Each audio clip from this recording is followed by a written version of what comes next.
This morning on BRN, hearing loss can mean a loss of balance for seniors. Joining me now is Dr. Sreekant Cherukuri from the Relief Allergy and Sinus Institute. Dr. Cherukuri, so great to see you. Thanks for joining us this morning. Thank you for having me. Let's talk about hearing loss, because my understanding, and I want to get this from you, is as we age, we tend to lose a lot of things, but one of the things we may lose is a sense of our hearing. Is that correct, sir? And how does hearing loss potentially impact our seniors? You are correct. It is the third most common chronic condition is hearing loss. And a lot of us associate it with aging, just like maybe our vision, our dexterity, our joints, things that just naturally aren't going to be as sharp. But unlike those things, untreated hearing loss has been linked to a lot of other conditions, that some of which are really serious in the elderly. And in terms of those conditions, let's talk about that. And one thing I think is social isolation, meaning if you can't hear, if I can hear what you're saying, sir, and you can't hear what I'm saying, there's a disconnect. But there are other maladies that are attributable to hearing loss, such as a loss of balance. Right. I think we're all aware that you're harder to communicate with someone with hearing loss. We may all have that person in our family. And we may think, oh, it's just we have to raise our voice or the TV's too loud. But honestly, the last 5 to 7 years, a lot of medical research has linked untreated hearing loss to higher risk of social isolation, as you identified, depression, anxiety, and more seriously, increased risk of dementia, losing your independence, and more curiously, an increased risk of falling. And falling, I mean, if you fall I fall down, ask my wife, I'm 52, I fall down from time to time. I might bang my leg or my hip.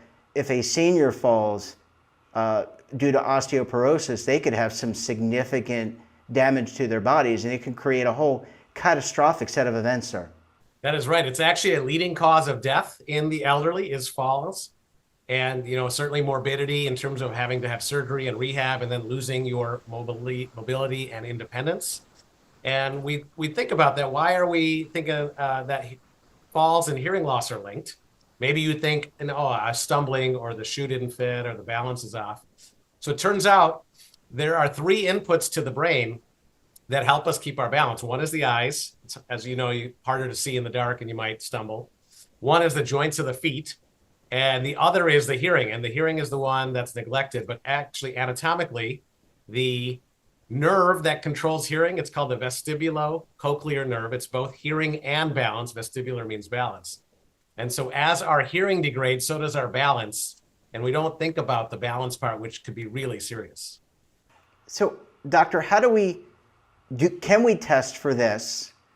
We can test for hearing loss, but if you're a senior at, let's just say, 50, 60, should you be tested with an audiologist? How do you go about ensuring that you don't have the hearing loss that could form a balance disruption? Hearing loss is quite prevalent. It's 1 in 3 people over the age of 65 to 74. And then it goes as high as 90% of people over 85. And so most people, as we get older, are going to have hearing loss. What we don't think about is the risk to the balance system. So certainly get a hearing test, but if it shows even mild hearing loss, you have a 3 times higher risk of falling than someone with normal hearing. And it goes as up to 5 times higher risk of falling as the hearing loss gets more severe. So there's a couple things there. Certainly start out with a hearing test if you feel like your hearing is not as sharp as it used to be, or a family member says that.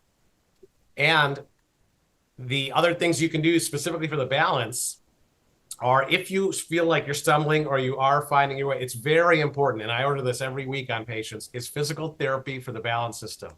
Just like any muscle, use it or lose it, any skill or sensory, we have to keep it sharp. That goes for the hearing and the balance. And with balance, it's specifically physical therapy. And for the hearing, everyone knows what hearing aids are. And the unfortunate truth of the matter is only 1 in 4 people that have hearing loss wear a hearing aid. There's a variety of reasons for that. But what we have learned as ear, nose, and throat doctors and experts in the industry is we've been putting hearing aids or pushing hearing aids on everybody with hearing loss, and we don't give them other options. Let's go back to your mobility example. Let's say a family member stumbles or falls and has a mobility issue, but the only option was a wheelchair. That certainly works for some people, but it doesn't work for those that might benefit from just a cane or a walker. We don't have those other options in hearing loss until now.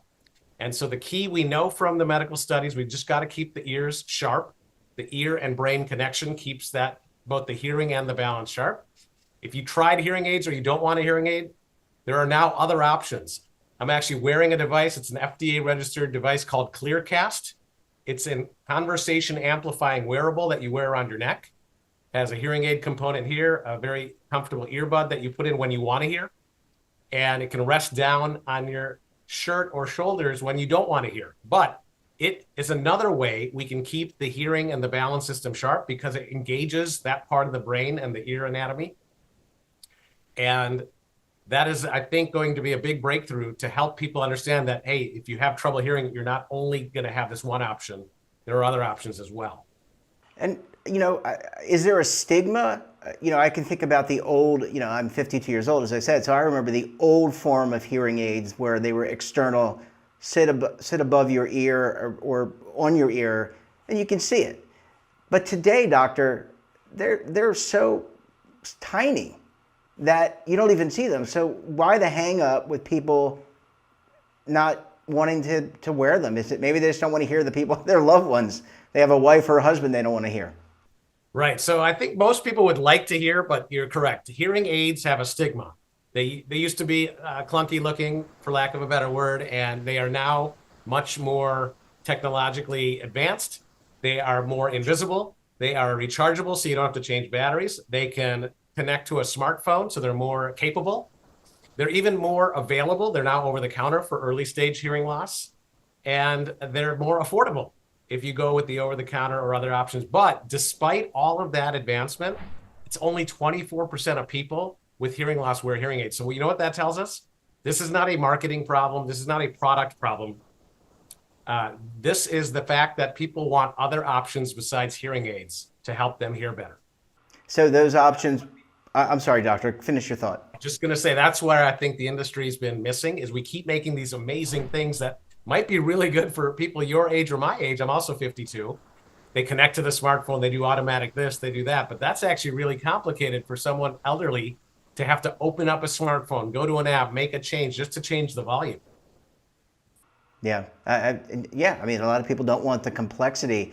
Doctor, you also talked about the physical therapy element of this. Look, we have a lot of us are sedentary, maybe a percentage of us work out. Are there steps that we can take in advance of getting physical therapy to improve our balance? I mean, you mentioned you would see a therapist, but is it doing yoga? Is it going out for a walk with a spouse or a loved one? Are there things we can do leading up to getting that physical therapy? Absolutely. And you nailed it. Exercise is the number one most important thing to improve strength and balance. Exercise, depending on your comfort level as a patient or a person, it's to start with walking. It can start with walking with sticks. You see people that help give you a little more balance, all the way up to, like you mentioned, yoga. Maybe get into a fitness center, get on a treadmill if it's bad weather, or like an elliptical type machine, swimming. Any of those things help keep the muscles, the brain, and everything sharp. Physical therapy is for those people that are actually starting to see signs of trouble. You don't go there if you don't have a challenge already. And then another thing that is common sense, but we don't think about till later, is the home and office environment. Remove the trip hazards. Make sure there's railings on the stairs, for example. Non-slip mat in the shower. Those are little easy things you could think about to help prevent. But I do think this podcast or this webinar is really valuable. People should start thinking about prevention, not only treating falls and hearing loss after it's too late. Yeah, I love that you talk about being proactive versus reactive. I think that's in general where medicine is heading, is my understanding. Doctor, we're going to have to leave it there. Thank you so much for joining us, and we look forward to having you back on the program again very soon, sir. Really appreciate you covering this important topic. Thank you. And don't forget to subscribe to our daily newsletter, The Morning Pulse, for all the news in one place. Details, of course, at our website. And we're back again tomorrow for another edition of BRN. Until then, I'm Jeff Snyder. Stay safe, keep on saving, and don't forget, roll with the changes.